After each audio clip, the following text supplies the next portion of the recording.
Olá, boa noite. O pessoal está entrando já na sala.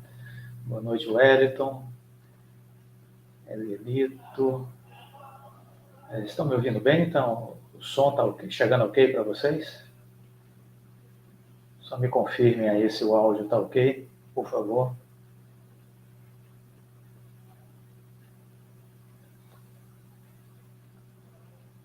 Leandro, boa noite.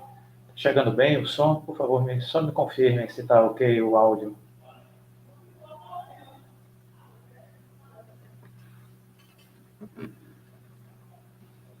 Então, confirmou, está ok o som? Muito bem. Júlio Calaiado, boa noite. Exaura, boa noite. Diego. O pessoal está entrando aos poucos. Muito boa noite para todo mundo. É um prazer estar aqui com vocês de novo. Lucimara, boa noite. Som ótimo, ok. Obrigado, Douglas. Muito obrigado. Nós estamos dando sequência àquele projeto que a gente criou aqui no canal no ano passado, Ações que Transformam, né? Esse projeto é uma iniciativa aqui que a gente pensou no final do ano passado para estar sempre convidando algumas pessoas do mundo empresarial, pessoas que têm uma trajetória de vida profissional com bastante aprendizados, lições de vida.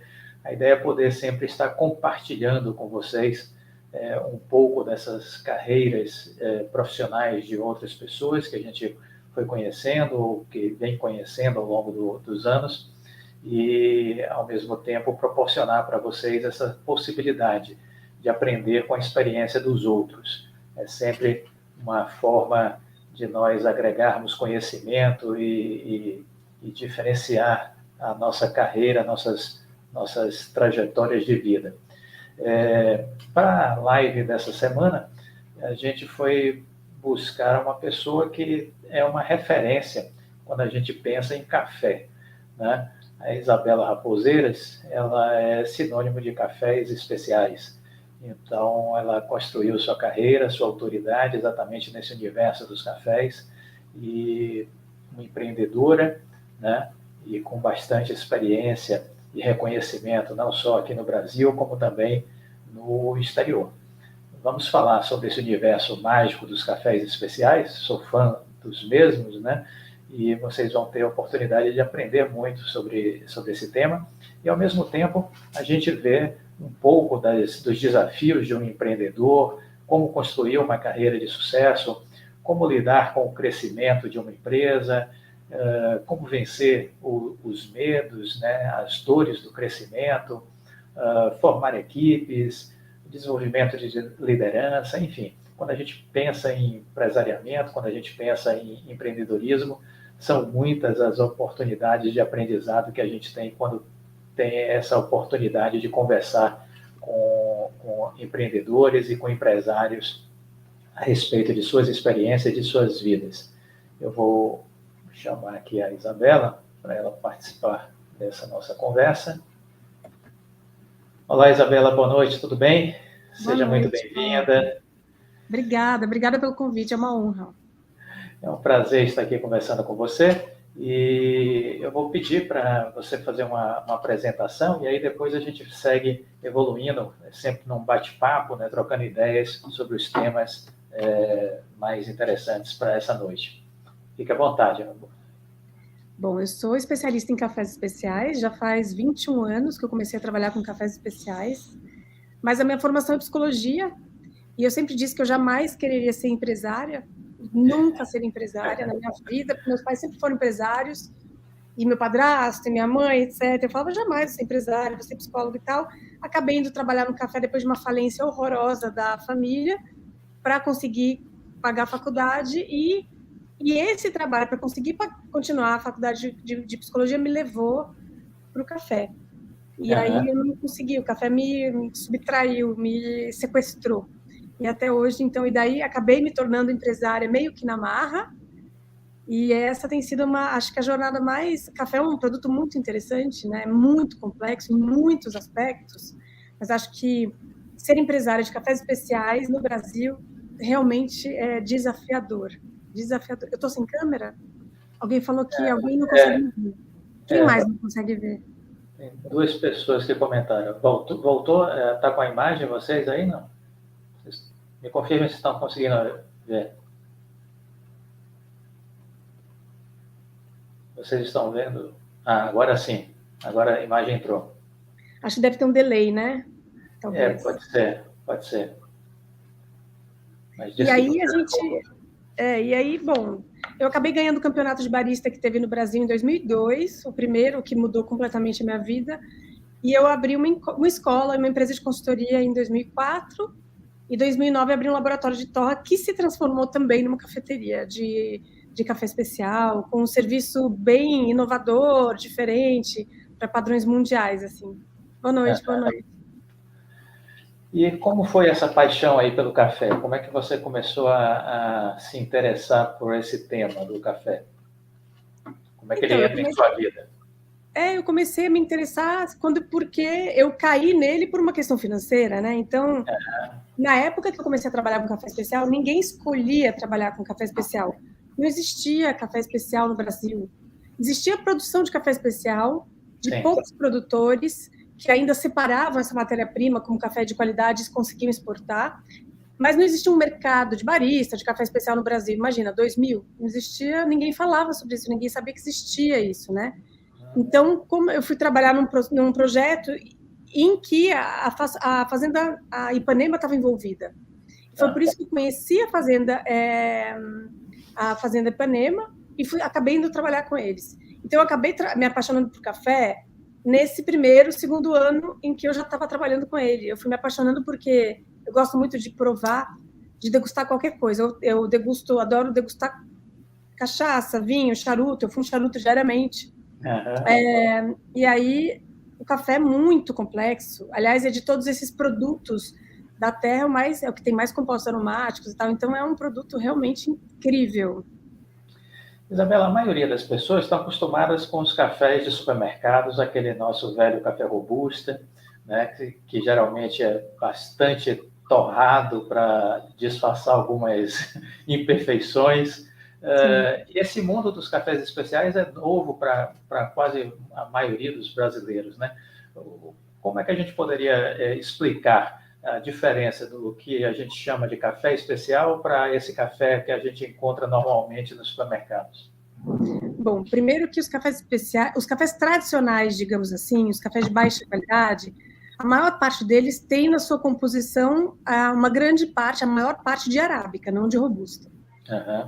Até porque produzimos muito mais arábicas do que robusta. E para quem não sabe, arábica e robusta são 2 espécies de café, e a gente produz ambas. Tem países no mundo que produzem só uma delas, outros produzem apenas a outra, a gente produz as 2.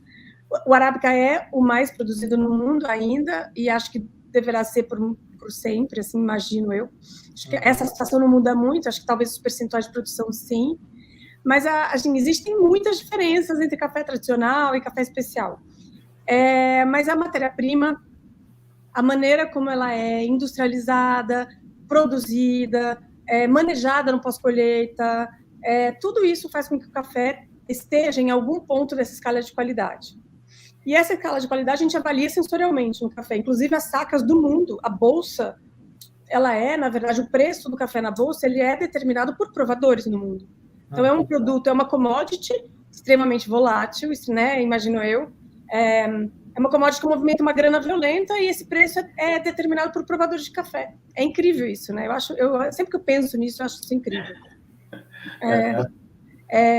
Sou provadora de café, né, profissional, e o café especial, na verdade, ele é novo, não é só no Brasil, ele é novo no mundo. Ele tem 48 anos, ele tem a minha idade no mundo, oficialmente falando. Então, foi em 74 que alguém escreveu um artigo sobre o que seria um tal de café especial e tentou categorizá-lo, assim, defini-lo. Definição essa que hoje em dia ela mudou bastante, né, e vem se alterando e se atualizando de tempos em tempos, né? Então, o café especial ele é muito novo no mundo inteiro, na verdade. Então, a gente está falando de um produto que tem menos de 50 anos, ou seja, ele teoricamente não existe ainda, né?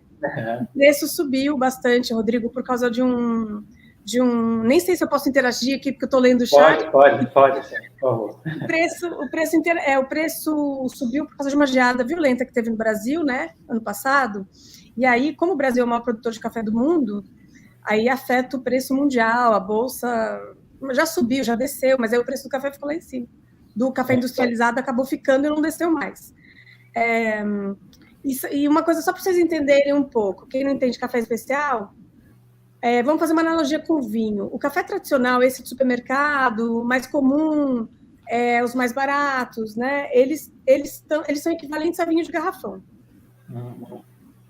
Eles são exatamente equivalentes em qualidade, industrialização, matéria-prima aos vinhos de garrafão. Perfeito. E hoje o Brasil já se destaca, né, no cenário mundial como um dos principais produtores mundiais de café especial, né? A gente é o maior e a gente é um dos melhores. Isso. Rivalizando aí um pouco com a Colômbia também, né? A Colômbia está dentre os melhores também, continua, né? Panamá, Etiópia, Quênia, El Salvador. América Central, de maneira geral, produz cafés muito bons. Etiópia, Quênia, Brasil, Colômbia, né? América do Sul tem Colômbia, Brasil. América Central, basicamente, uma grande parte da América Central produz cafés de altíssima qualidade. Quênia, Etiópia e tem cafés bons também na Indonésia. Sim. O Kopi Luwak não é um deles, na minha opinião. Pensando um pouco nessa onda do café especial, quando é que você vê assim que isso começa a engatinhar aqui no Brasil? Um pouco, talvez, associado ali com aquela chegada da Nespresso? Como é que você vê ali o início desse caminhar aqui do café especial para consumo interno, né? O início, sem dúvida nenhuma, foi lá pelos anos 2000, né? Naquela época, nos anos 2000, existiam 4 torrefações de café de qualidade só no Brasil. 4. Uma delas era Ipanema, que tinha um café chamado Cafeira, que não existe mais. Mas as outras 3 existem ainda. E a Nespresso, com certeza, ela impulsionou, ela tem uma capacidade de contar a história para mais gente, né? A Nestlé, então, o que ajuda muito a gente do café especial. Sim. Você acaba ampliando, por exemplo, as pessoas pagam R$500, R$400 o quilo de café da Nespresso, sem saber, sem fazer essa conta, ninguém faz essa conta, né? Então, ela ajudou a gente a comunicar para o mundo que existe arábica, que existe robusta, que existe café melhor, café pior, que as pessoas podem pagar mais por café, que está tudo bem, porque custa menos do que um refrigerante, mesmo os melhores. E assim foi, né? Então, a Nespresso, ela ajudou a acelerar essa notícia, de que existe um tal de café de qualidade no mundo e que ele realmente ele é mais interessante, sensorialmente, pelo menos, né? Eu costumo dizer que é uma viagem sem volta, né? Quem conhece o café especial não quer voltar àquele café de prateleira de supermercado. A maioria das pessoas, assim, eu sou provadora, então eu tomo um café de baixa qualidade, eu consigo detectar todos os problemas e defeitos que ele tem. Para mim é mais... não é que chega a ser difícil, mas é muito desprazeroso. Né? Aquele café amargo, né? Exatamente, que muita gente fica enchendo de açúcar, né? E que você vai para o café especial, você já vê que tem um tom mais adocicado também, que não é tão amargo, né? Eu não sou contra açúcar, né? Assim, eu sou daquelas especialistas que acham muito chato esse papo de não poder adoçar café. Porque eu acho isso uma incoerência tão grande, assim, sabe? O fato de você adoçar um café não faz dele pior. Claro que quem começa a tomar café especial começa a perceber que precisa adoçar menos, mas talvez a necessidade de dulçor que cada um tem é muito diferente. Eu conheço pessoas que amam café especial e nunca deixaram de adoçar um pouquinho, porque a necessidade de dulçor que elas têm é um pouquinho maior do que o café mais doce do mundo pode oferecer. Mas, de fato, amargor é defeito em café, viu, gente? Lamento contar isso para vocês, mas eu sei que isso é um choque enorme, mas café é um atributo que sempre ele fala de um defeito ou de um problema em café. Tanto que nas folhas de avaliação sensorial de café ele não está presente, porque ele não tem que estar lá. Então, ele não é um atributo em café, ele é um defeito ou um problema. Sempre vem acompanhado de outros problemas também. Então, o amargor do café, ele é sempre problemático, oriundo de algum problema ou na lavoura ou na torra, ou no preparo. Então, o Clóvis está se referindo à doçura dos cafés e ao amargor menor, porque os cafés de alta qualidade, de fato, eles não deveriam ser amargos, ou o amargor deveria ser muito, muito, muito pequeno. Desses que a gente pode encontrar, de repente, numa rúcula, numa cerveja baratinha, dessa tipo Skol, original, sabe assim? Então, o amargor, de fato... E aí as pessoas começam a tomar café especial, elas começam a adoçar menos o café por uma questão natural, né? Assim... Mas eu acho esse papo de não adoçar café muito ruim, porque a gente acaba por dificultar, assim, arrebanhar pessoas mais devagar, porque, primeiro, porque é incoerente, né? O mesmo barista que faz café especial, faz um cappuccino e coloca leite no café especial, implica com açúcar por quê? Me fala. Então implica com leite também, né? Que é muito pior, que ele muda muito mais o café do que o açúcar, né? Digamos assim, porque o açúcar o café já tem sacarose, tem frutose, tem glicose, tem um monte de cadeia ali já, né? Mas assim, o que é importante é que a pessoa possa, quando for experimentar um café especial contra um café de baixa qualidade, manter uma das variáveis, pelo menos. Senão você muda as duas variáveis, isso não é inteligente. Mantenha uma das variáveis, pelo menos, intacta. E aí você, sim, provando o café especial, com a mesma quantidade de açúcar que você costuma colocar, você vai notar que ele ficou doce demais, entende? Perfeito. Quando a gente olha hoje a estrutura da agricultura brasileira, qual é o ponto que você vê de positivo ou de desafio para que a gente possa crescer cada vez mais como uma referência de qualidade, olhando o agricultor, né? A gente vê que tem muito de agricultura familiar envolvida também na produção, não é? A gente é um país de muito mais produtores familiares do que grandes produtores. Muito mais, né? A gente tem 300 mil produtores, mais de 200, né? Quase 300 mil produtores de café no Brasil, sendo que a maior parte é de pequenos e minúsculos produtores. Infelizmente, o sistema comercial de café no mundo faz com que os pequenos grandes e os traders e as cooperativas tenham muito poder sobre os pequenos, né? Assim, na negociação. Infelizmente, café é uma commodity, quem dá o preço é o comprador e não o vendedor. Mas agora, no Café Especial, essa realidade está mudando. José Dantas, eu estou vendo aqui uns comentários do José Dantas. Os melhores cafés, muitas vezes, é formado por blends entre o Arábica e o Robusta. Eu discordaria bastante disso do ponto de vista técnico. Sendo Robusta um grão que, mesmo tendo qualidade altíssima, né, tem uma qualidade geral inferior ao melhor Arábica, então se a gente pegar o melhor Robusta e o melhor Arábica e comparar essas melhores espécies no seu ápice de qualidade, o Robusta é mais limitado sensorialmente, ele é mais limitado geneticamente, ele tem 22 cromossomos, enquanto o Arábica tem 44, então não tem como a gente fazer um blend melhor usando uma matéria-prima inferior. Então, os blends de Arábica só eles tendem a ser melhores. Isso não significa que um café Robusta não possa ser melhor que um Arábica, dependendo da qualidade dos grãos. Mas se a gente pegar os dois no seu ápice de qualidade, o Arábica é melhor. E, portanto, o que se usa, os blends no mundo, se usa Arábica e Robusta por várias razões, principalmente para baixar o preço do produto, assim, para você ter um custo mais baixo de matéria-prima, né, e ter uma margem maior, porque o Robusta é um grão mais barato no mundo. Atualmente está mudando um pouco, porque tem os Robustas especiais agora, e eles estão com os mesmos valores. Já na Índia isso acontece faz tempo, mas no Brasil a gente está tendo agora os nossos Robustas, os nossos canéforas, né, que são a maioria Conilon, eles estão com valores mais altos, e eu, inclusive, já comprei um baita do Robusta maravilhoso, com preço de Arábica. Mas, sensorialmente, ele não tem a riqueza de compostos sensoriais que o Arábica tem. Perfeito. Assim, como leigo, né, eu vejo muita coisa quando eu comecei a ler, me interessar pelos cafés especiais, eu vejo que tem muita coisa que você enxerga, vamos dizer assim, uma sintonia com o mundo dos vinhos. Como é que você vê isso? E que o café... Bom, então, a gente tem essas duas espécies. Daí, se a gente puder fazer a primeira referência... Assim, não dá para fazer muito esse paralelo, mas a gente tem nos vinhos uvas viníferas e uvas de mesa, vai. E abaixo dessas duas espécies principais, você tem várias variedades. Nas uvas de mesa tem Isabel, Bordeaux, etc. Niagara, certo? E nos vinhos de mesa, daí todas aquelas variedades que a gente fala tanto há tantos anos, né?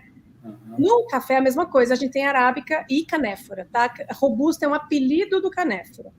Então, a gente tem essas duas espécies. Abaixo dessas espécies, aí vamos pegar o canéfora, aí temos robusta, conilon, SL, lá, esqueci o número, que é uma variedade de robusta, de canéfora incrível da Índia, etc, etc. E de arábica, a gente tem Mundo Novo, Bourbon, Ubatã, Geisha, Catucaí, Catuaí, tem várias variedades. Então, essa já é um paralelo que a gente pode fazer. O café, assim como várias frutas, banana, prata, banana, ouro, o café é uma fruta e tem várias variedades. E isso influencia no sabor. Assim como na banana, elas têm sabores diferentes, o vinho também, o café também.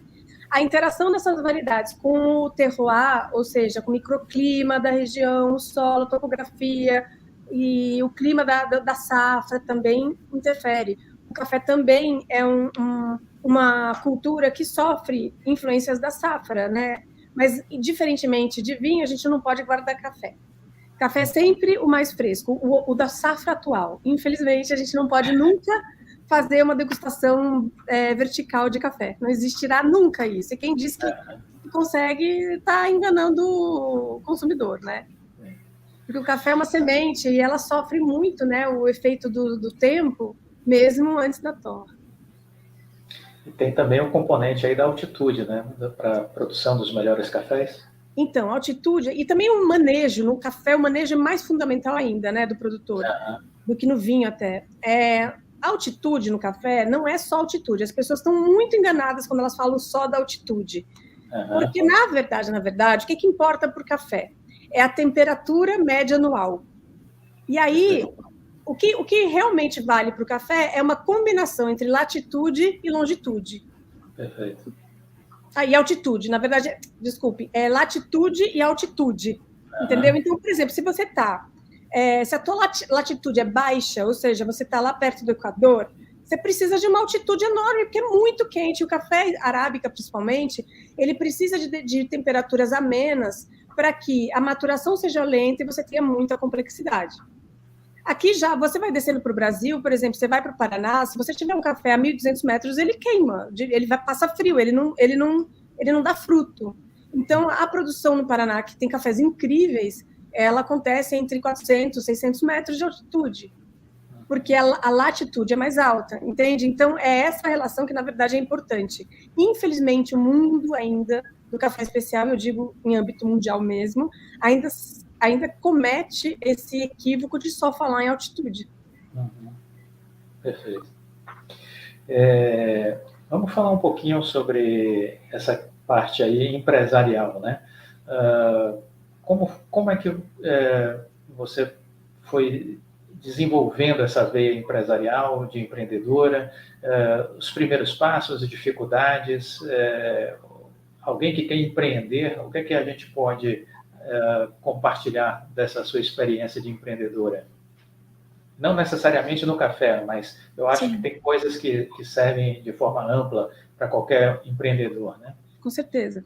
Sim, eu acho que primeira coisa, e inclusive eu falo, antes da gente entrar só nesse assunto, o Douglas fez uma pergunta que tem a ver com o que a gente estava falando, ajuda no sabor final.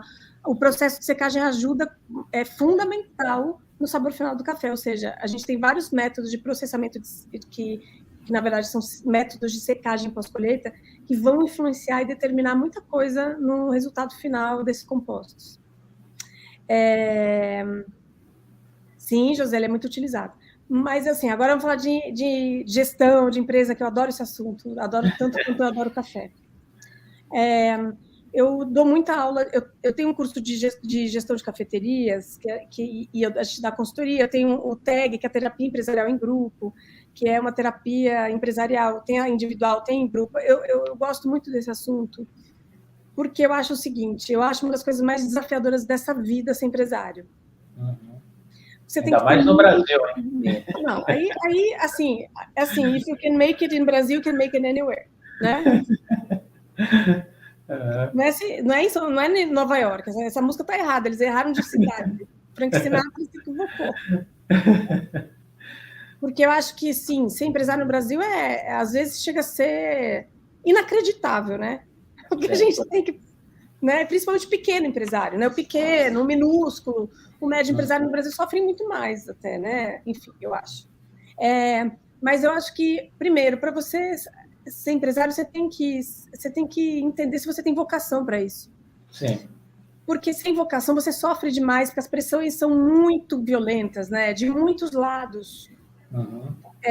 Então, acho que um exercício muito importante é você, de fato, fazer um coaching, ou o velho e bom teste vocacional. Na minha época tinha um teste vocacional, né?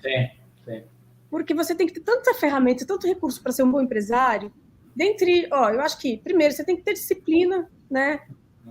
Se você não é... Eu acho que empresário sem disciplina não é empresário, desculpa. Eu acho que não dá. Eu não consigo ver um empresário ser um bom empresário. Ou ele vai ter uma pessoa disciplinada do lado dele, conduzindo a história, ou ele é disciplinado, né? Perfeito. Ele tem que gostar de gente. Então, como é que você consegue ser empresário se você não gosta de gente?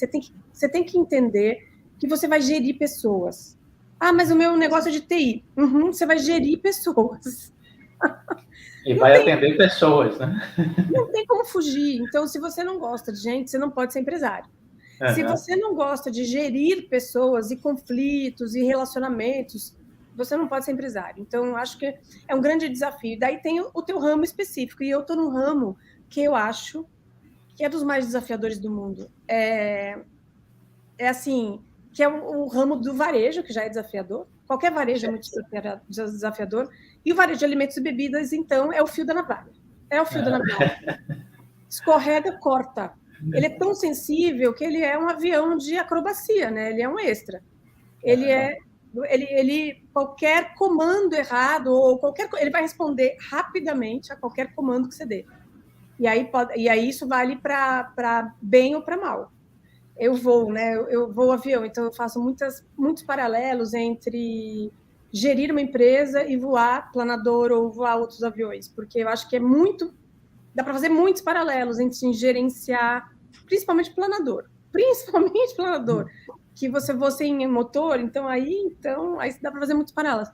Mas eu acho que ser empresário é uma coisa interessantíssima, muito desafiadora, muito exasperante. E aí você tem que gostar de gente, porque realmente, hoje em dia, 80% do meu tempo para que os processos... Porque você não pode gerir processos, você tem que gerir pessoas. Se você gere os processos, você não tem um resultado bom nos processos, você não tem adesão. Se você gere pessoas, você tem uma adesão maior aos processos que são fundamentais para a sua empresa ir bem. Não existe empresa que vá bem sem os processos serem seguidos, avaliados, monitorados, atualizados. São processos o tempo inteiro, né? Então, você tem que gerir pessoas para que elas tenham adesão aos processos e esses processos possam ser atualizados à medida, sempre que necessário também, né? Então, é muito dinâmico, é muito... a gente tem que ter, né, essa coisa de o tempo inteiro, né, em alimentos e bebidas, gente do céu, o tempo inteiro é você reorganizar as prioridades. O tempo inteiro. Então, é um negócio de uma agilidade, assim, muito exaustiva, na verdade, né? Quando você acha que você diz, não, essa semana tá calma. Bom, uma, duas, outra também, outro dia também. E aí muda tudo, né? Pessoal, 5 funcionários com Covid. Aí pandemia, para deixar a gente bem humilde. Mas eu acho que é isso, assim, eu meio que fui obrigada a ser empresária por um grande evento que aconteceu na minha vida de café. Eu estava lá dando treinamento, consultoria meio que como pessoa física, e aí surgiu um grande evento para uma empresa, que era um banco, eles me obrigaram a abrir empresa, eu abri, daí me tornei empresária assim. E aí eu falei, bom, já que eu abri empresa, então eu vou levar isso a sério, porque eu sou meio CDF.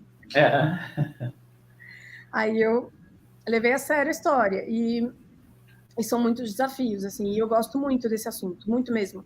E eu acho que gosto de gestão financeira, a gente tem números no Coffee Lab que são muito acima da média do setor, sabe, de desempenho.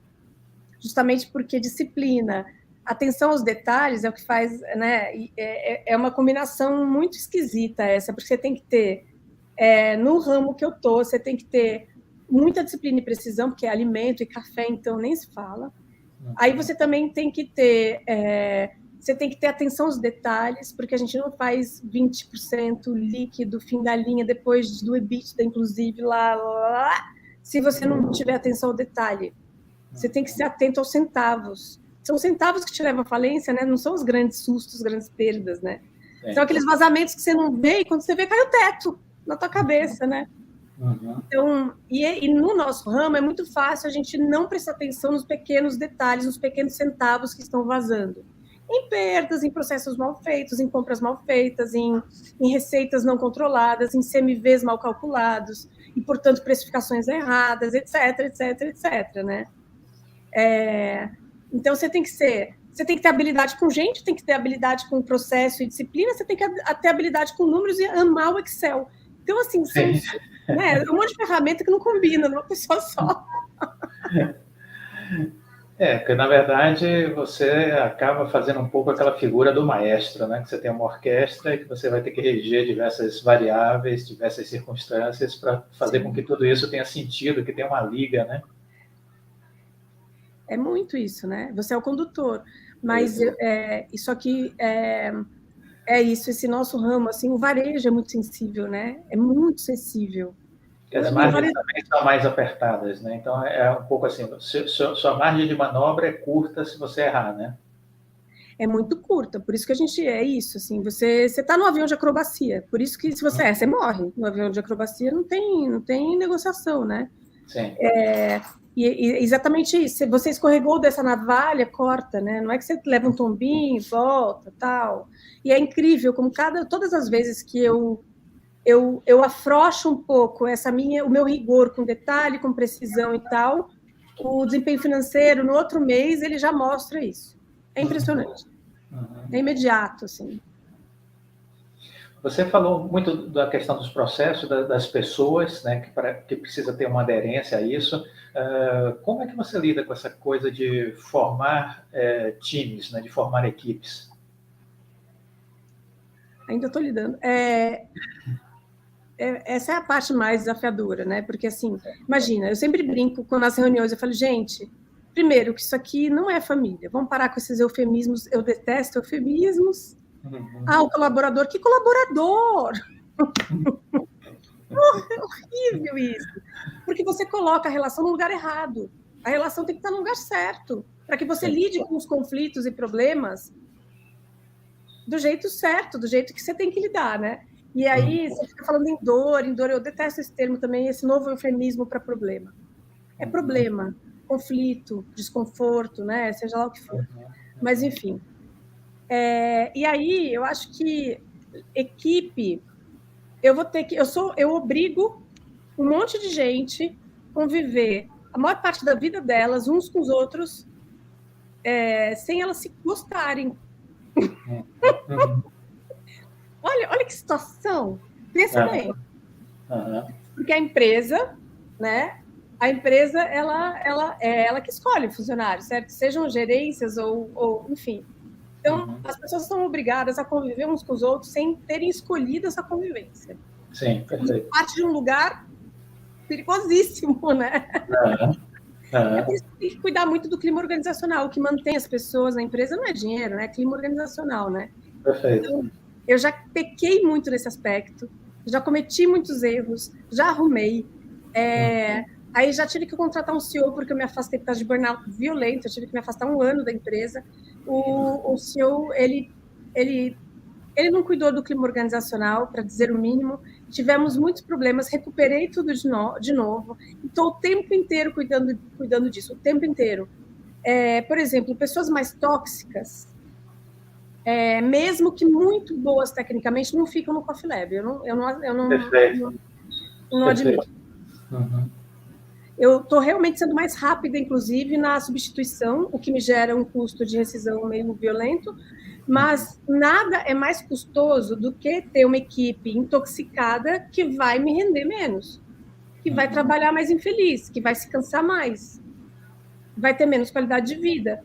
Eu tento cuidar o máximo que dá da qualidade de vida da galera, porque como é um ramo que recebe muita pancada de cliente, porque o cliente no Brasil, ele acha que ele pode depositar as mazelas deles em garçom, atendente de cafeteria. Quando eu coloco o macacão e coloco minha bandana e vou atender, que ninguém sabe que eu sou dona do Coffee Lab, eu levo um monte de porrada. É que eu sei Eu sei reverter cliente babaca, né? E eu gosto, inclusive, desse desafio. Adoro esse desafio. Então tá, você vai sair daqui me amando. Em mim, você não vai depositar sua mazela, não. Então, leva muita porrada, né? Um atendente desse ramo, assim, os baristas e tal. Então, eu tenho que cuidar muito do clima, da qualidade de vida. Então, eu poderia fazer uma escala 6x1, mas eu faço 5x2. Isso me gera uma folha de pagamento maior? Sim, óbvio. Mas eu banco isso. Eu banco uma folha de pagamento maior. Esse índice de folha de pagamento está sempre fora no Coffee Lab. Mas eu acho que qualidade de vida é importantíssimo, sabe? Então, eu honestamente fico o tempo inteiro gerindo pessoas. Perfeito. E nessa gestão de conflitos, né, como é que você disse que agora está sendo mais rápida na sua tomada de decisão? Conta um pouquinho mais sobre isso. Quando eu noto que tem... Rádio peão é uma coisa ótima, né, gente? Rádio peão... Pelo amor de Deus, vocês aumentem suas antenas e sintoniza sempre, porque se você souber sabiamente usar a rádio peão, você usa isso a favor da equipe. Sim. A rádio peão nunca é uma coisa... Ela não é uma coisa nunca muito bem intencionada, né? Mas se você pode usar isso para fazer com que esse efeito de comunicação seja bom. Então, você precisa ficar muito atento. Se você começa a notar clima, reclamações muito constantes, eu acho que tem que ter um espaço na empresa em que as pessoas possam reclamar sem se sentir constrangidas, ou seja, anonimamente tem que ter. Tem que ter, porque às vezes você quer ser reclamar do seu gerente direto. Como é que você faz? Você reclama para ele, dele mesmo? Nem que todo mundo consegue. Nem todo mundo consegue, porque às vezes o gerente não é legal, não sabe gerenciar pessoas. E uma coisa que é muito importante é o seguinte: a posição mais difícil numa empresa são os gerentes e diretores, porque eles sofrem pressão de muitos lados. Da equipe, eles são vilões para a equipe, mas eles também são... Então, eles têm que gerir aquela equipe com muita sabedoria, mas, ao mesmo tempo, a empresa vai pressioná-los. É horrível, certo? Então, eu tento contratar gerentes que são bons com gente. Já tomei várias decisões erradas. Continuo tomando de vez em quando.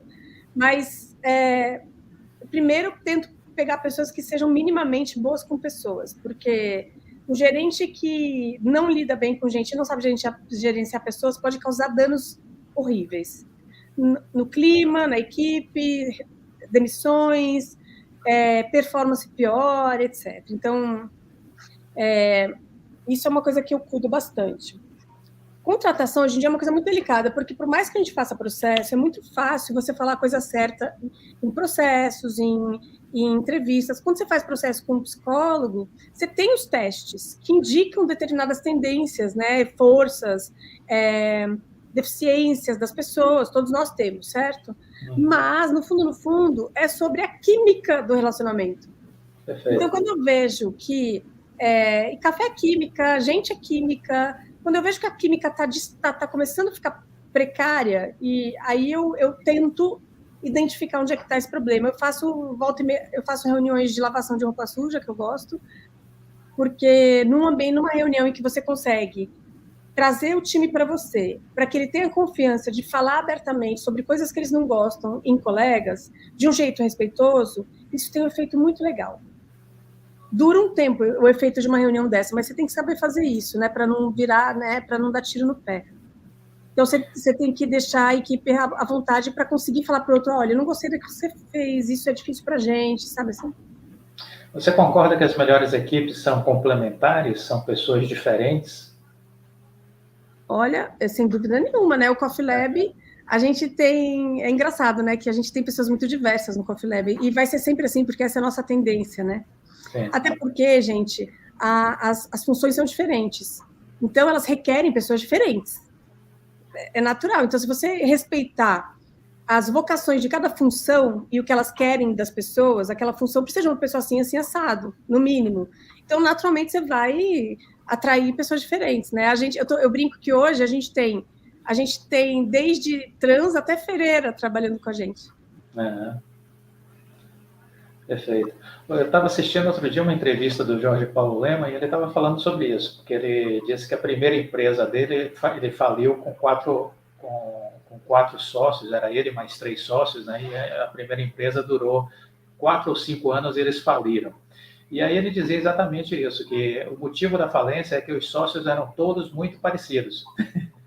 Então, que esse foi o grande aprendizado que ele teve logo no início da vida dele enquanto empreendedor. Pessoas parecidas não formam bons times. Mas isso não é isso é na vida, né? Quer dizer, como é que numa empresa? Mas tudo bem, se as pessoas são parecidas, porque elas são afins, elas sentem afinidade uma com a outra, mas aí você tem que ter gestores que complementem, né? Sei lá. É por aí. Mas ninguém é tão parecido assim. Eu acho, desculpa, eu não acredito nisso aí. Não acredito. Mas tudo bem, tem pessoas que tudo bem. Se for, eu acho que, por exemplo, a famosa foto da XP, né? Que é um monte de todo mundo igual, né? Aquela foto famosa que virou um meme. Sim. Claro, os valores são muito parecidos, as vivências são muito parecidas, quer dizer, né? Mas de personalidade as pessoas não são parecidas, mesmo tendo um background social e de valores e crenças parecidas, a visão de mundo é parecida, mas a personalidade não é. Então eu lamento, eu acho que ele está sendo bonitinho, assim, porque às vezes a gente é bonitinho, eu também sou, assim, a gente fala umas coisas bonitinhas porque fazem sentido por um lado, mas assim, eu tenho certeza que o problema talvez não tenha sido esse. Tenha sido exatamente do fato de que, apesar deles serem parecidos, eles não quererem ir para o mesmo lugar. Porque não é ser parecido ou ser igual, é você querer ir na mesma direção, certo? Se são pessoas diferentes querendo ir na mesma direção, melhor ainda, certo? Daí você vai ter muito recurso, você vai chegar mais rápido lá. Sim. Então, um monte de gente parecida querendo ir na mesma direção, você vai chegar mais devagar do que se for um grupo mais diverso. Mas o problema é sempre pessoas que começam a divergir nas suas intenções de onde quer chegar, né? Com a empresa, com a vida, sei lá, eu acho isso, não sei.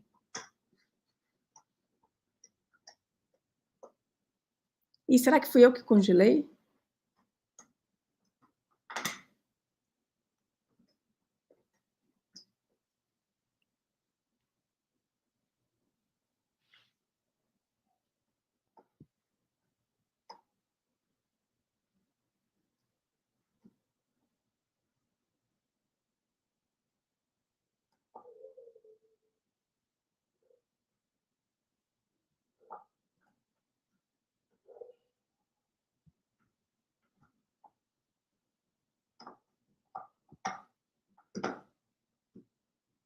Clóvis? Vocês estão me ouvindo? Alguém está me ouvindo?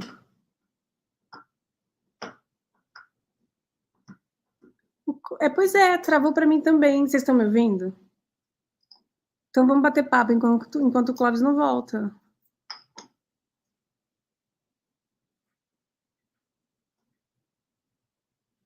Mas vocês me ouvem? Ouvem a mim? Deixa eu entender se vocês estão me ouvindo.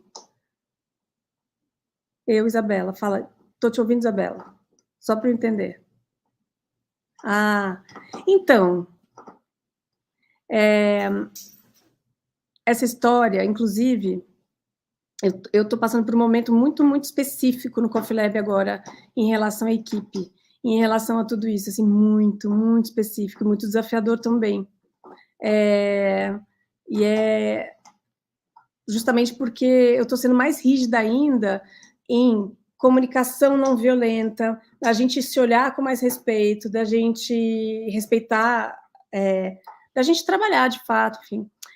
Acho o Café Orfeu o melhor de todos, é o café brasileiro mais premiado do mundo. Rafael não é o café brasileiro mais premiado do mundo, mas eu adoro os produtores do Orfeu. Tem uma história importante com o Orfeu na minha vida. E ele teve, em alguns concursos muito importantes, assim, que acontecem no mundo de café, ele teve nota, ele já, não é o Orfeu, tá? Mas cafés daquela fazenda tiveram notas muito altas em alguns concursos, tal, mas é um café realmente, eles têm uma produção de café muito, muito exemplar. A gourmetização do café, a gente está falando desde que começou essa live. A gourmetização, que a gente chama, querendo ou não, é uma coisa legal, né? É uma coisa, é um fenômeno interessante, legal. Porque ele força um pouco uma conversa que não tinha antes sobre aquele produto. Agora, continuar uma conversa em que só um nome identifica um produto não é legal, mas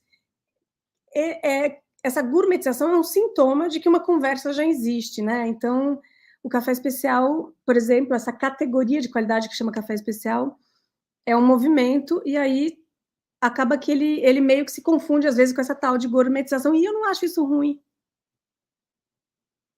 Imagina, Luciana, não se desculpe, é que eu adoro fazer uma piada. A diferença entre café arábica e conilon, bom, é muita diferença. O arábica tem 44 cromossomos, 22 o conilon. O arábica ele é mais caro de produzir porque ele é mais sensível, ele é menos resistente a muitas coisas, ao clima, praga, etc, etc. O arábica ele tem muito mais compostos aromáticos do que o conilon, apesar de que temos conilons de ótima qualidade, mas a diferença é basicamente essa. O conilon tende a ser um café mais rústico, digamos assim. Eu tenho que chamar? Como é que chama, gente? É que ele... Como é que chama? Como é que faz isso? É que eu não tô nem logada. É que ele que me chamou. Deixa eu ver se ele me escreveu aqui. Não, ele não me escreveu também. Será que ele ficou sem internet, assim, total? De repente, a internet dele caiu completamente. A Lavazza é uma empresa muito boa, italiana, né? E tem cafés excelentes, tem cafés médios, tem café de tudo que é jeito, mas a Lavazza é uma indústria exemplar, sabe? Então, como eu não tô logada, eu sou só uma convidada, eu não consigo chamar o Clóvis. Como é que a gente faz? A gente continua batendo papo aqui. Deixa eu ver se eu consigo falar com ele.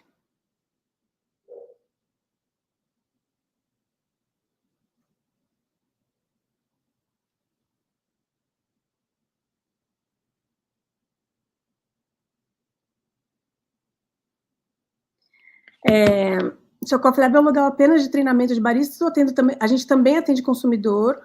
O Coffee Lab ele é uma escola. A gente é a maior escola de café do mundo. A gente é uma escola, a gente é uma empresa de consultoria e a gente é uma cafeteria que já ganhou muitos prêmios, graças a Deus. Ele está voltando já, ele falou. Ele falou que está voltando. E a gente é uma cafeteria bem legal, bem diferente, assim, bem diferente mesmo. E a gente tem café online também, quer dizer, a gente tem a nossa loja online que vende café para o Brasil inteiro. Nosso café ele é considerado pelos especialistas do mundo como a gente é considerado a melhor torrefação de café brasileiro do mundo, por vários especialistas. Qual café arábica você indica? O meu. Vários. Quem está em São Paulo vai ter uma feira agora no Ibirapuera, eu até postei sobre isso. Vai ter o São Paulo Coffee Festival, que é uma feira de cafés especiais que vai durar 3 dias no Ibirapuera, na Bienal. É incrível, vai ter um monte de torrefador maravilhoso, um monte de cafeitaria maravilhosa e tal. E se você está em São Paulo, não perca, vai ser muito bom. Muito bom. Cursos disponíveis para iniciantes. Os cursos para iniciantes, a gente tem o café em casa, o café caseiro, que é o café em casa é para quem quer melhorar um café na sua casa, quer aprender a fazer métodos, quer entender um pouquinho mais sobre degustação de café, super legal. E aí, a partir desse, tem muitos amantes de café que fazem todos os cursos de barista, tem amante de café que até faz curso de torra. Obrigada, Isaura, obrigada mesmo. Café arábica é o que é mais exportado? É porque é o que é mais produzido. E como a gente basicamente, a gente exporta tanto arábica quanto robusta, mas ele é o mais exportado, com certeza. O robusta também. Mas a gente exporta, a gente produz... Eu estava em 30 a 70, ou seja, 70% da produção era arábica. Eu acho que ela deve ter... Essa proporção deve ter mudado levemente, recentemente. Mas eu não sei em quanto está, tem que fazer essa pesquisa de novo. Quando vai ser essa feira no Ibirapuera? Vai ser 24, 25 e 26, fim de semana que vem. Sem ser esse fim de semana, o próximo, né? 24, 25 e 26 de junho. 24 é uma sexta-feira, começa às 14 e vai até às 21, eu acho. E sábado e domingo, das 9 ou 10 às 16, não me lembro. Mas é São Paulo Coffee Festival. É só entrar no meu Instagram, o Instagram do Coffee Lab tem um Reels que eu coloquei que tem as informações.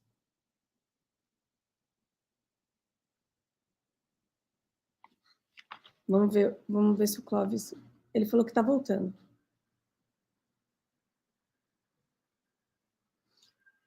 Café da Camila Farani, não sei. Nunca tomei. Deixa eu ver. Café.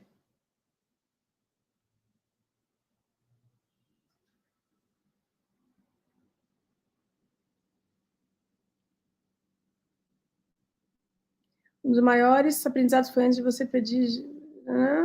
Camila Farani. A Camila Farani. Tá. Deve ser um dos produtos que ela investiu, né? Como anjo, um café gelado. É isso, não é que vocês estão falando? Ela é incrível, não? Eu gosto tanto dela, acho ela incrível. Ou é uma cafeteria? Não sei. Qual que é o produto dela?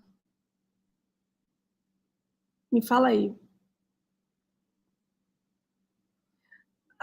Qual é a região melhor produtor de café do Brasil? Não tem. Eu gosto muito das montanhas do Espírito Santo mesmo, mas a gente tem café incrível no Paraná, em Minas toda, São Paulo, Bahia, Pernambuco. Tem café bom, basicamente, na Amazônia. Os robustas da Amazônia são incríveis. A gente é um continente de café. Cada café tem uma característica diferente. Então, é muito bom trabalhar com café no Brasil por causa dessa diversidade e da possibilidade ainda do que a gente tem para desenvolver de qualidade, sabe?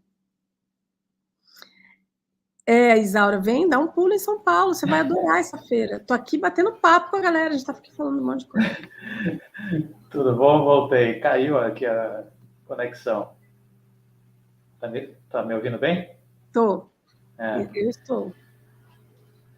Eu não estou vendo sua imagem, deixa eu ver. Entendi. Tenho, já acabou. Agora eu estou com um café da Gertrudes e Caconde. Eu acho que eu estou com um café de Caconde nesse momento. Os cafés daquela região de Divinolândia, Caconde, Mococa são incríveis. Chapada Diamantina. A região norte do Espírito Santo está começando agora, é verdade, está começando mesmo.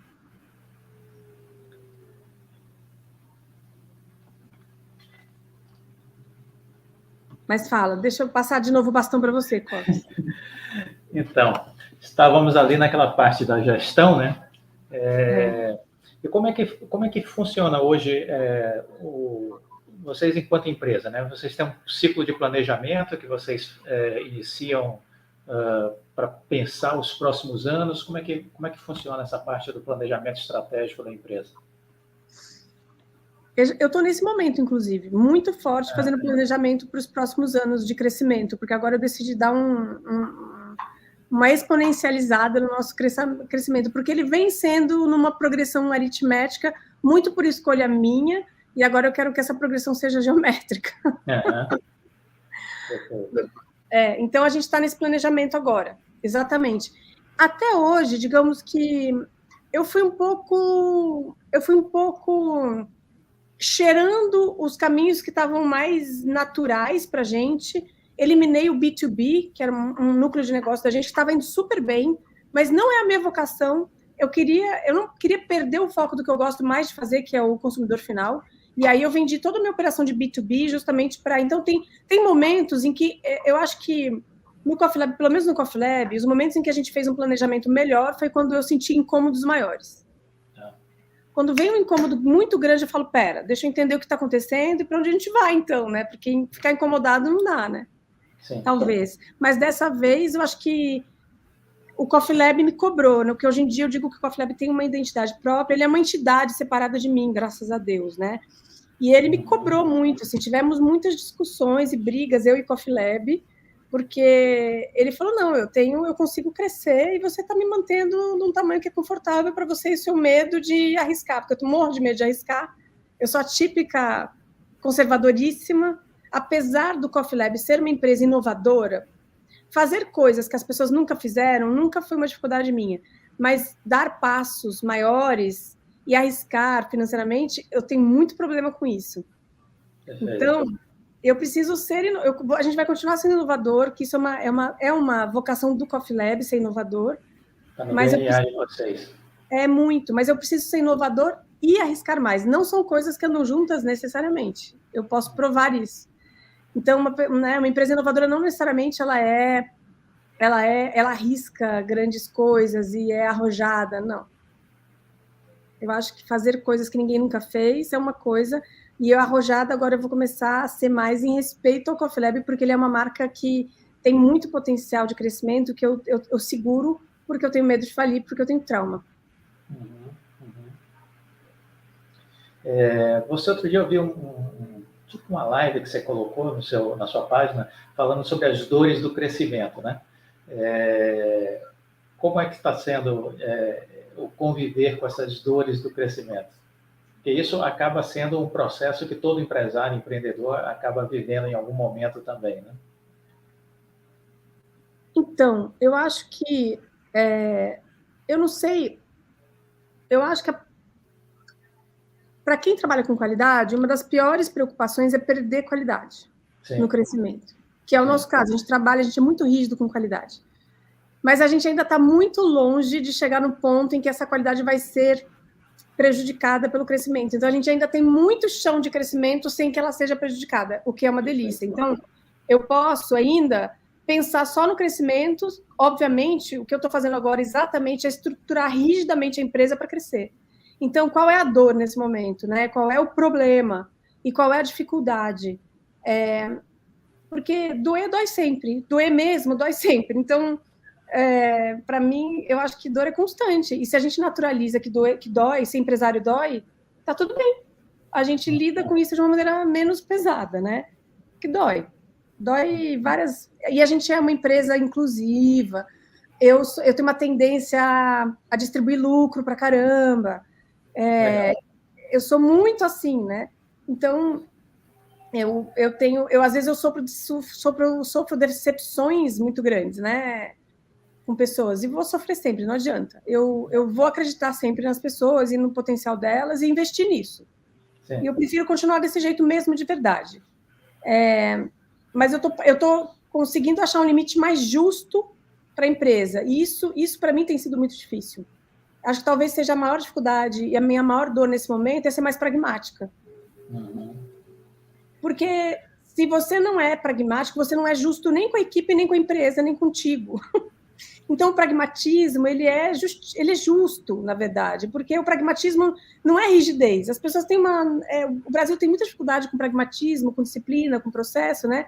A cultura da gente é mais maleável, por isso a gente é tão criativo, por isso a gente tem, né, tanto jogo de cintura e tal. Mas o lado, né, disso é que a gente, quando entra na disciplina, no rigor, no detalhe, no processo, no pragmatismo, a gente vê isso com preconceito, e não é. Ele nos mantém num caminho muito justo, né? Muito profissional, que não machuca tanto, etc. Porque se você é muito passional na relação profissional, você pode se machucar e machucar outros, né? Que eu aprendi. Entrar naquela confusão, né? De achar que é família, né? De criar outro estereótipo para a empresa, né? Gente, família já é difícil. Na nossa vida, você quer mais família? É sério? Aí você foge da realidade, né? Porque a realidade é o que você falou, são pessoas diferentes que estão sendo obrigadas a estar ali no mesmo ambiente, né? E que você tem que fazer desse suco, desse limão a limonada, né? Tem que tentar extrair o melhor de cada um, né? Desenvolvendo os talentos. A gente tem que entender que vai ter gente que está lá só pelo dinheiro. Sim. E pronto. E aí tem gente que vai estar lá pela carreira, porque gosta da empresa, então... Mas você nunca vai ter 100% de soldados muito para a guerra. Não existe isso, gente. Então, você vai ter que entender que tem gente que está lá só porque quer ganhar o dinheirinho todo mês e na primeira oportunidade vai embora. E tá tudo bem. Tudo bem. Sim. Né? Mas essa batalha de você ter que ficar muito rígido agora, a gente tem que organizar para crescer. Se eu crescer sem me organizar, aí sim vai ser dolorido. Aí eu vou comprometer pessoas, produto. Então, para crescer, eu preciso organizar muito agora. E essa organização acaba por espanar algumas pessoas, entende? Sim. E eu sabia que isso ia acontecer. A dor é saber que vai acontecer. Vai ter gente espanando. Você torce para não espanar, mas quando espana, eu não me surpreendo. Principalmente essa geração mais jovem que realmente vem com outra programação, outra relação com o trabalho, né? Que a gente ainda não entendeu, o mundo ainda não entendeu como é que a gente pode... Eu brinco que a gente está vivendo uma pororoca, né? Porque tem a geração millennial jovem Z e tem um modus operandi de trabalho que não mudou ainda. Sim. E aí tem uma pororoca, e eu tento surfar essa pororoca, entender, mudar o tipo de gestão, porque esse é um desafio meu. Eu quero entender como é que a gente pode, porque daqui a pouco o mundo vai ser gerido por essa galera e tem que dar certo? Eles vão ter que, né? Mas a relação com o trabalho está muito difícil. Todos os executivos, todos os gerentes, todos os diretores, todos os donos de empresas, todos os empresários que eu conheço reclamam exatamente das mesmas coisas atualmente. Impressionante, impressionante. É que essa turma mais nova acaba sendo muito volátil, né? Para ser o mínimo, né? Para dizer o mínimo. Muito bem. Eles são muito sofisticados, né? Como é que você pega um cara? Eles são muito sofisticados, muito mais do que eu naquela idade, assim. São muito sofisticados mesmo, assim. E aí eles têm uma série de informações, muita informação, só que eles não sabem o que fazer com isso direito. Isso. E eles têm uma distorção sobre a capacidade de entrega deles muito grande. Geralmente, a capacidade de entrega deles é menor do que eles acham. E quando você superdimensionam, né? Eles não conseguem lidar com isso quando você vai contando isso para eles no dia a dia, porque eles têm uma tolerância à frustração muito pequena. Sim. E uma relação com o tempo que é muito diferente da nossa e da produção de trabalho de hoje em dia. Então, é tipo, olha que caos. Eu acabei de descrever um caos completo. Com certeza. E isso você falou bem, é a realidade hoje de todas as grandes empresas, né? De todas as empresas, é exatamente isso aí. Muito. As horas perguntou se eu invisto na Bolsa de Valores, meu senhor, não, eu sou empresária nesse país, pelo amor, não faz isso comigo. E me diz uma coisa, Zana, quando você está pensando em crescimento hoje, você está pensando num crescimento mais orgânico, ou você está pensando em franquias? Como é que você está pensando essa modelagem de negócio? Eu estou considerando várias. Então, claro, eu não vou para todos os caminhos, porque isso também não é inteligente, mas orgânica não, porque eu acho que nenhum crescimento que não é orgânico, assim, eu não quero que orgânico foi até hoje. Eu ainda posso que ele seja orgânico e eu consigo aumentar a razão de crescimento no orgânico ainda. Então é isso que eu vou fazer. Eu vou estressar o crescimento a capacidade de crescimento no orgânico ainda. Assim que eu chegar no limite, no batente da capacidade de crescimento, da razão de crescimento no orgânico, daí eu vejo para que lado que eu vou. Se eu vou, né? Se eu vou, enfim. Se eu vou pegar investidor, se eu vou franquear. Sim. Porque eu não acredito muito em franquia de alimento, mas tem um formato nosso que pode ser franqueável. Você tem, inclusive, está tendo um movimento muito forte, né, de franquias, de empresas que eram do setor, por exemplo, de chocolate, né? Se a gente for olhar aí a Copenhague, a própria Cacau Show agora, mais recente, e que estão puxando o café para dentro do negócio deles, né? Eles não são bobos, não. O café tem uma das maiores margens, né, de produto do mundo, assim. Então, o CMV de café é muito baixo. Então, se você tem volume, É um baita de um negócio, né?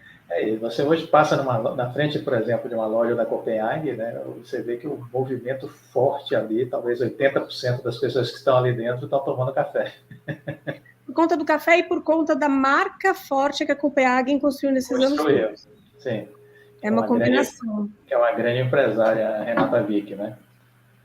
Não tem como. A gente não vende produto, gente. A gente vende marca. É Isso. marca, não é produto. Você acha que eu vendo café? Não vendo café, eu vendo Coffee Lab, na verdade. Né? E o desafio foi fazer ao longo do tempo, né, construir essa marca, né, com uma diferenciação, com valor, né, porque é isso que o cliente percebe hoje. E é uma coisa, e infelizmente o brasileiro ele não valoriza branding, né, marca e tal, assim, principalmente o pequeno. Eu não dou consultoria para quem não contrata designer de marca. Me recuso. Falando um pouquinho de marca, vocês hoje têm aí uma estrutura também de cursos, né?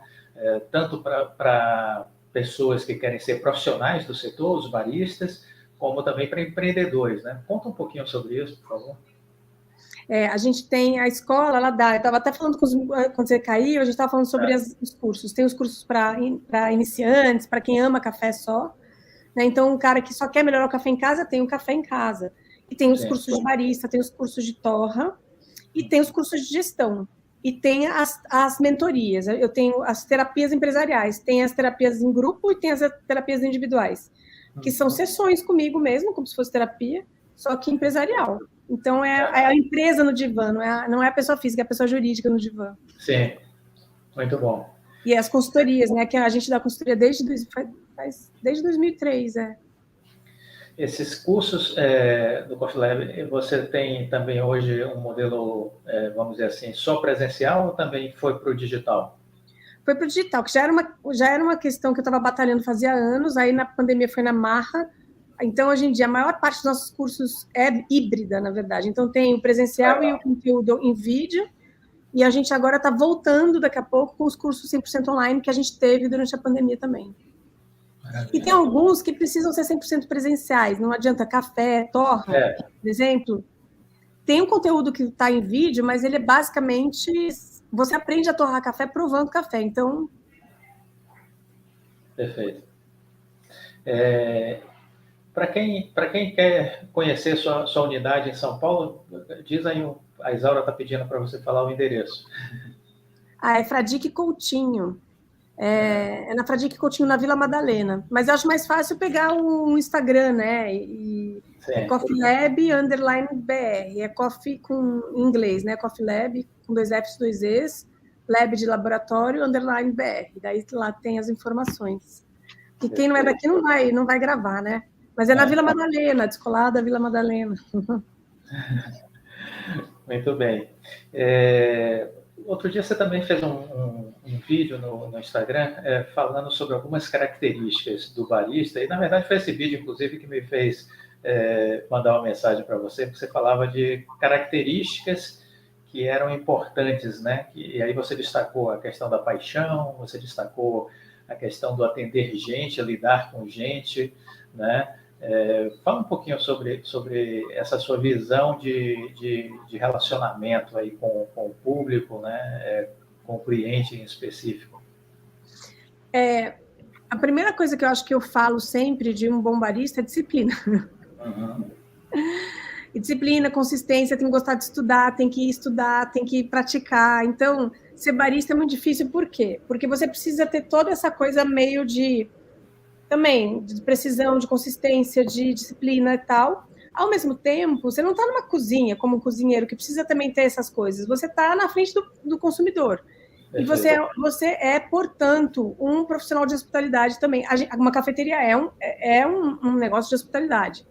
Então, você precisa ser extremamente gentil, cortês, você precisa gostar de servir, né? Você precisa gostar de servir. Você precisa gostar de vida, eu acho, porque um profissional que trabalha com comida, com vinho, com charuto, com café, ele precisa ser interessado em provar tudo e ter muita cultura. cultura é fundamental na nossa profissão, sabe? Então, você precisa ser uma pessoa que gosta de se informar, gosta de viver coisas, de cheirar, de ver, de degustar o mundo, não é só os alimentos, sabe? Então, mas, basicamente, a gente nunca pode se esquecer que a gente é um profissional de hospitalidade. Então, hospitalidade em primeiro lugar, sabe? Isso é muito importante.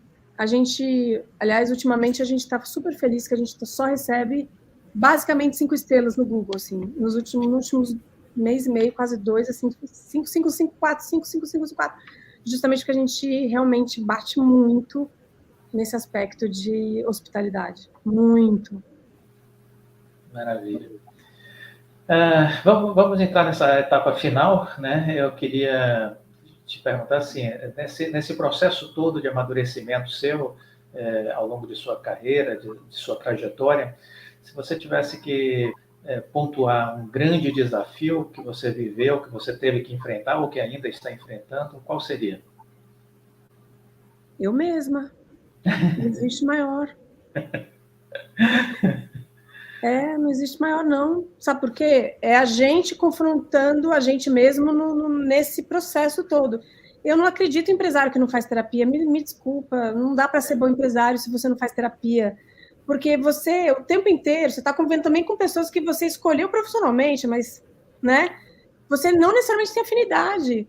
E aí, essas pessoas vão trazer questões que vão confrontar com conflitos seus e que, se você não for muito bom em identificá-los e de ser, bom, tocou no nó meu aqui. Aí você não reage errado, entende? Então, vai ser sempre eu mesma. Não tem jeito. E sendo empresária, mais ainda. Não tem nada mais desafiador do que os meus perrengues. E o quanto eu consigo lidar com eles e não deixar que eles não reagir por eles. Então, a gente não pode reagir por eles. Perfeito. Então, eu acho que ao longo do tempo todo, com cliente, com fornecedor, com material humano, né? Lidar com coisa técnica, o processo é fácil. É só um pouquinho de paciência, disciplina e aprendizado é fácil. Agora, lidar com fornecedor, cliente e equipe, isso faz você sendo posto diante de questões tuas o tempo inteiro, muito intensamente. Se você não olha para isso, você vai reagir pelo trauma, pelo nó, pela tua vivência esquisita, e aí não é legal. Perfeito. Então, vai continuar sendo sempre, eu acho. Sempre foi e vai ser sempre. Se você fosse hoje dar um conselho para o público que está aqui assistindo, né, que pensa em empreender, ou que pensa em construir uma carreira profissional, que está chegando agora da faculdade, escolhendo o que fazer de curso na sua vida, né? Que conselho você daria? Primeira coisa, eu acho que, bom, a pessoa saiu do mercado, ela quer empreender, seja lá de onde ela está vindo.